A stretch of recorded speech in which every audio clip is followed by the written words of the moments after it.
Good evening. It is Aunt T with Good Night Stories with Aunt T. Tonight we are reading another chapter from the house at Pooh Corner. This is chapter 4, in which it is shown that Tiggers don't climb trees. One day, when Pooh was thinking, he thought he would go and see Eeyore, because he hadn't seen him since yesterday. And as he walked through the heather, singing to himself, he suddenly remembered that he hadn't seen Owl since the day before yesterday. So he thought that he would just look in at the 100-acre wood on the way to see if Owl was at home. Well, he went on singing until he came to the part of the stream where the stepping stones were, and when he was in the middle of the third stone, he began to wonder how Kanga and Roo and Tigger were getting on, because they all lived together in a different part of the forest.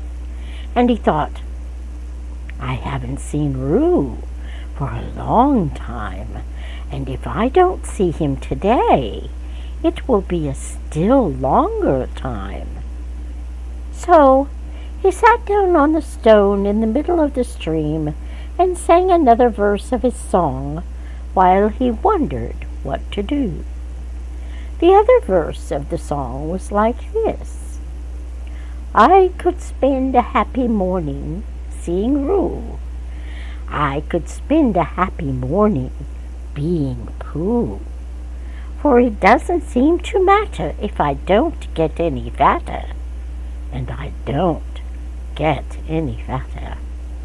What I do?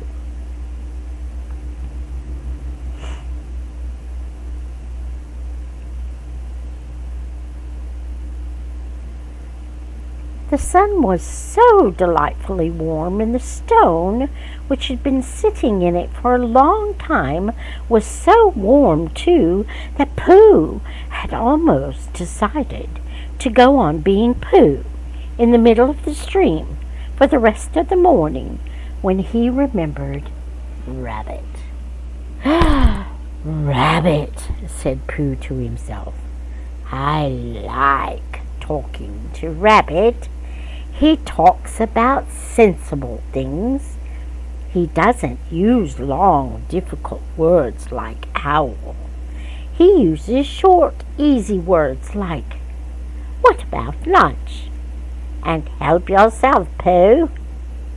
I suppose I really ought to go and see Rabbit. Which made him think of another verse. Oh, I like this way of talking. Yes, I do. It's the nicest way of talking just for two.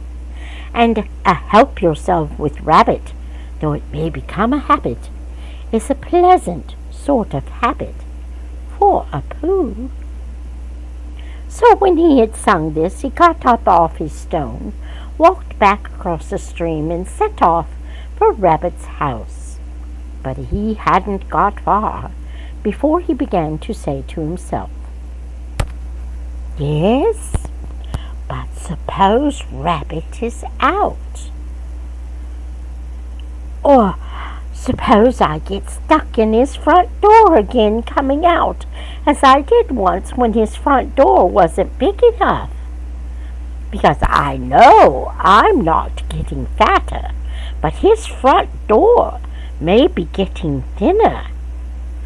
So wouldn't it be better if... And all the time he was saying things like this, he was going more and more westerly, without thinking, until suddenly he found himself at his own front door again. And it was 11 o'clock, which was time for a little something. Half an hour later, he was doing what he had always really meant to do. He was stumping off to Piglet's house, and as he walked he wiped his mouth with the back of his paw and sang a rather fluffy song through the fur. It went like this: I could spend a happy morning seeing Piglet, and I could spend a happy morning not seeing Piglet, and it doesn't seem to matter if I don't see Owl and Eeyore or any of the others, and I'm not going to see Owl or Eeyore or any of the others, or Christopher Robin. Written down like this, it doesn't seem a very good song, but coming through pale fawn fluff at about 11:30 on a very sunny morning, it seemed to Pooh to be one of the best songs he had ever sung, so he went on singing it. Piglet was busy digging a small hole in the ground outside his house. "Hello, Piglet," said Pooh. "Hello, Pooh," said Piglet, giving a jump of surprise. "I knew it was you." "So did I," said Pooh. "What are you doing?" "I'm planting a acorn, Pooh, so that it can grow up into an oak tree and have lots of acorns just outside the front door, instead of having to walk miles and miles. Do you see, Piglet, Pooh?" Supposing it doesn't," said Pooh. "It will, because Christopher Robin says it will, so that's why I'm planting it." "Well," said Pooh, "if I plant a honeycomb outside my house, then it will grow up into a beehive." Piglet wasn't sure about this. "Or a piece of a honeycomb," said Pooh, "so as not to waste too much. Only then I might only get a piece of a beehive, and it might be the wrong piece, where the bees were buzzing and not honeying." Bother. Piglet agreed that it would be rather bothering. "Besides, Pooh, it is a very difficult thing, planting, unless you know how to do it," he said, and he put the acorn in the hole he had made and covered it up with earth and jumped on it. "I do know," said Pooh, "because Christopher Robin gave me a Master Shalom seed and I planted it, and I'm going to have Master Shaloms all over the front door." "I thought they were called nasturtiums," said Piglet timidly, as he went on jumping. "No," said Pooh, "not these. These are called Master Shaloms." When Piglet had finished jumping, he wiped his paws on his front and said, "What shall we do now?" And Pooh said, "Let's go and see Kanga and Roo and Tigger." And Piglet said, Yes, let's," because he was still a little anxious about Tigger, who was a very bouncy animal, with a way of saying, "How do you do?" which always left your ears full of sand, even after Kanga had said, "Gently, Tigger dear," and had helped you up again. So they set off for Kanga's house. Now, it happened that Kanga had felt rather motherly that morning, and wanting to count things, like Roo's vests, and how many pieces of soap there were left, and the 2 clean spots in Tigger's feeder.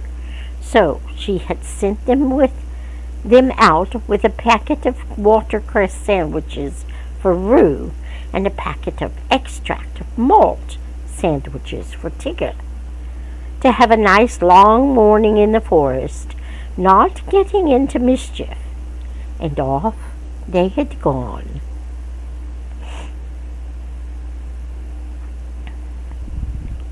And as they went, Tigger told Roo, who wanted to know all about the things that Tiggers could do.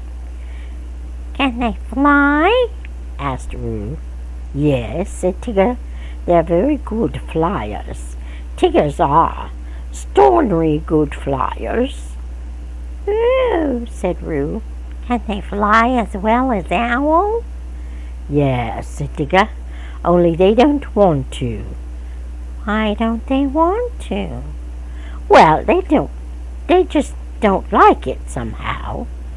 Roo couldn't understand this because he thought it would be lovely to be able to fly.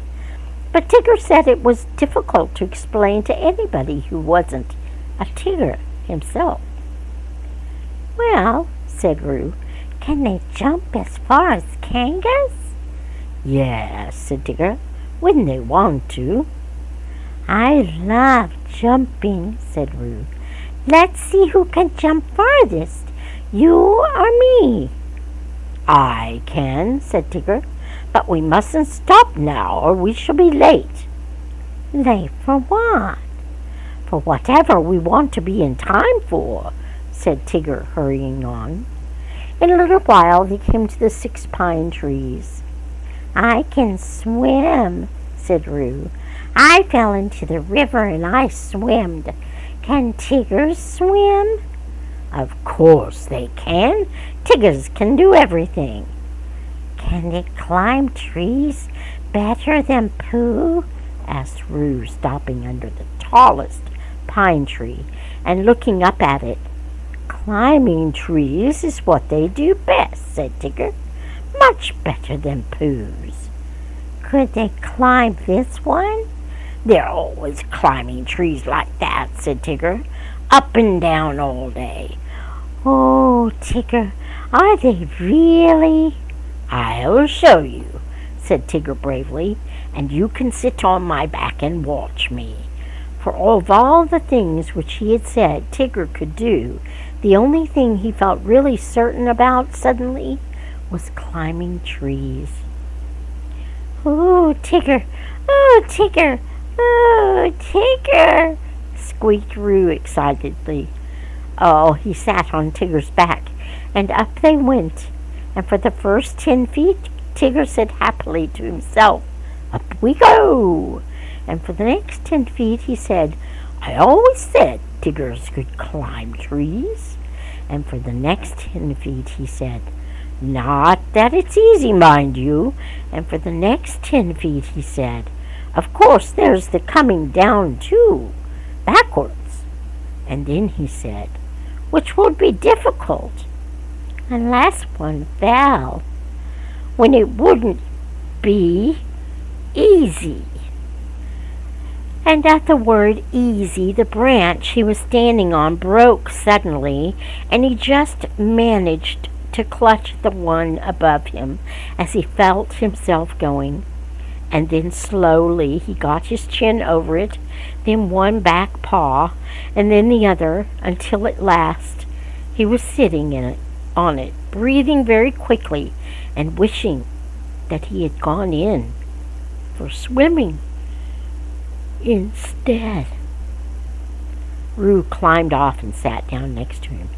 "Oh, Tigger," he said excitedly, "are we at the top?" "No," said Tigger. "Are we going to the top?"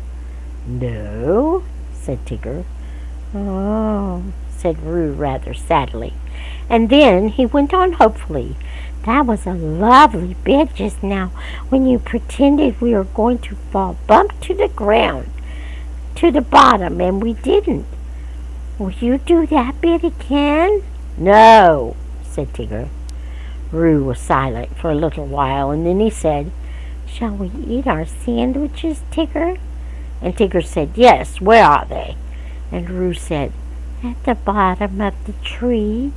And Tigger said, "I don't think we better eat them just yet." So they didn't. By and by, Pooh and Piglet came along.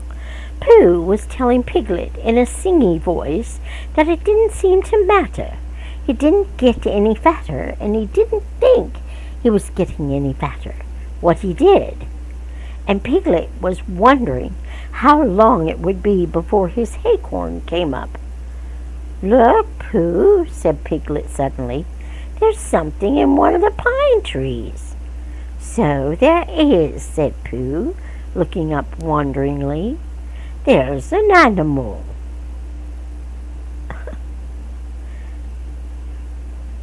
Piglet took Pooh's arm in case Pooh was frightened. It is one of the fiercer animals, he said, looking the other way. Oh, is it one of the fiercer animals?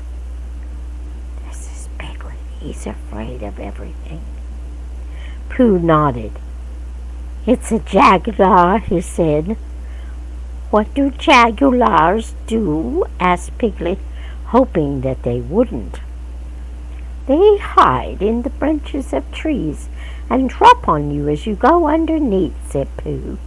Christopher Robin told me. Perhaps we better hadn't go underneath, Pooh, in case he dropped and hurt himself. Oh, they don't hurt themselves, said Pooh. They're such very good droppers. Piglet still felt that to be underneath a very good dropper would be a mistake, and he was just going to hurry back for something which he had forgotten when the jaguar called out to them. Help! Help! It called. That's what jaguars do, said Pooh, much interested. They call help, help, and then when you look up, they drop on you.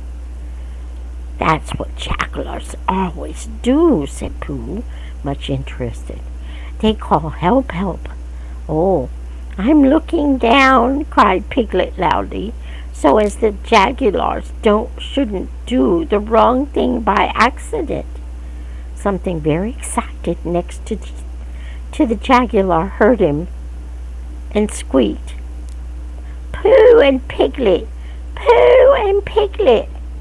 All of a sudden, Piglet felt that it was a much nicer day than he had thought, all warm and sunny.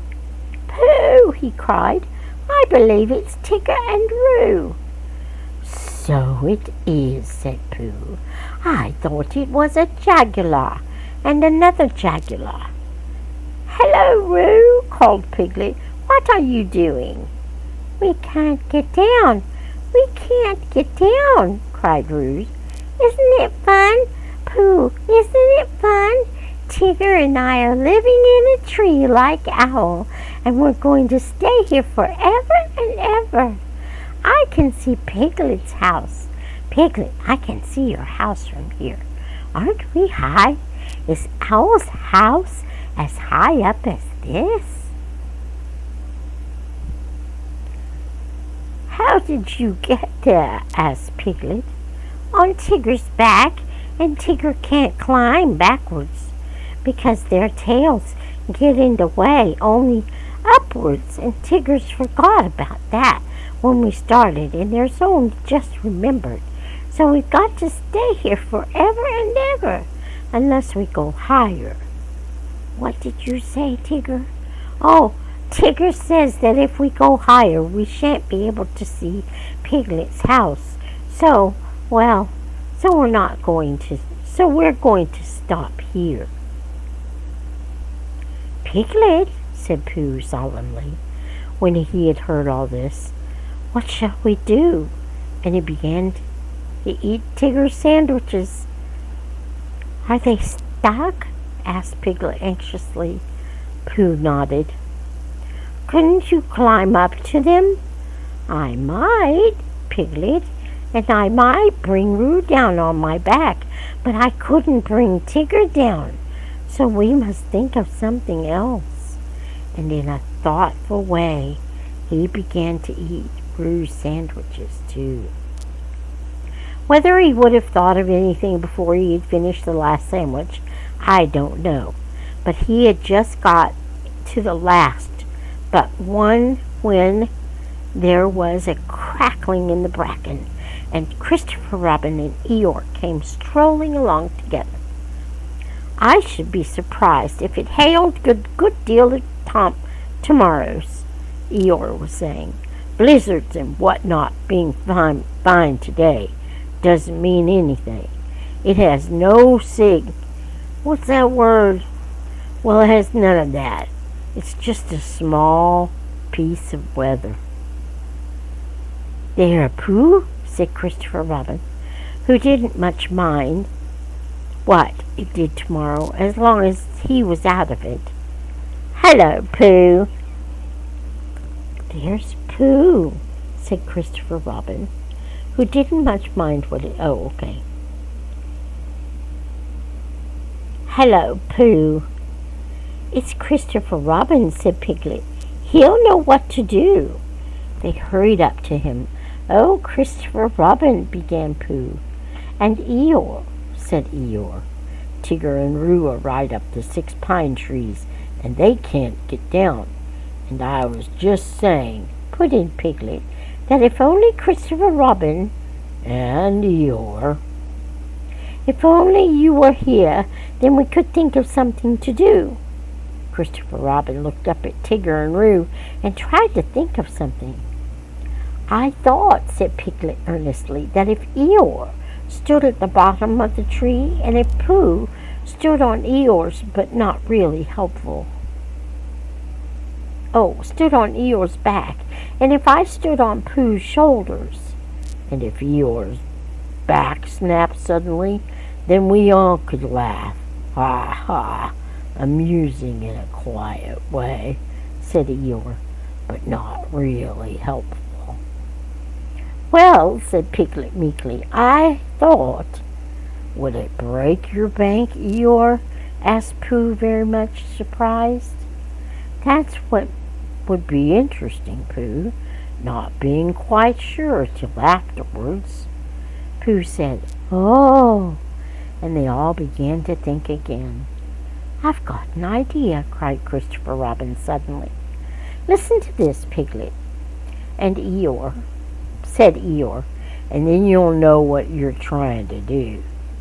I'll take off my tunic, and we'll each hold a corner, and then Roo and Tigger can jump into it, and it will be all soft and bouncy for them, and they wouldn't hurt themselves."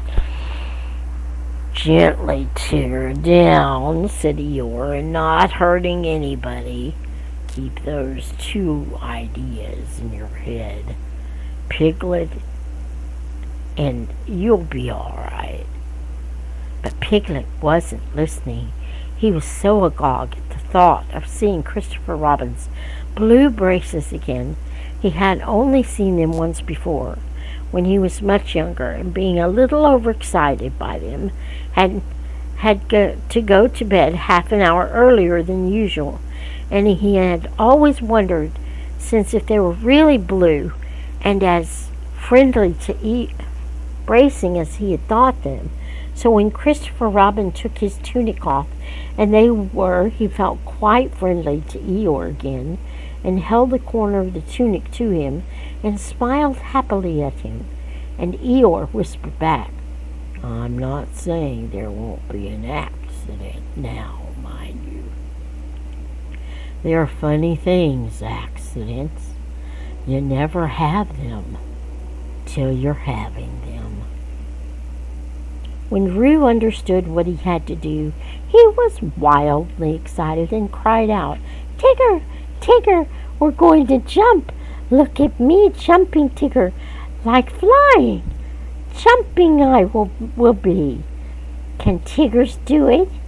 And he squeaked out, "I'm coming, Christopher Robin," and he jumped straight into the middle of the tunic, and he was going so fast that he bounced up again, and almost as high as where he was before, and went on bouncing, saying, "Ooh, ooh," for quite a long time, and then at last he stopped and said, "Oh, lovely," and they put him on the ground. "Come on, Tigger," he called out, "it's easy." But Tigger was holding on to the branch and saying to himself, "It's all very well for jumping animals like kangaroos, but it's quite different for swimming animals like Tiggers." And he thought to himself, floating on his back down a river, striking out from one island to another. He felt that that was really the life for a Tigger. Back down a river, or striking out from one island to another. And he felt that it was really the life for a Tigger. "Come along," cried Christopher Robin. "You'll be all right." "Just wait a minute," said Tigger nervously. "Small piece of bark in my eye." And he moved slowly along his branch. "Come on, it's easy," squeaked Roo. And suddenly Tigger found how easy it was.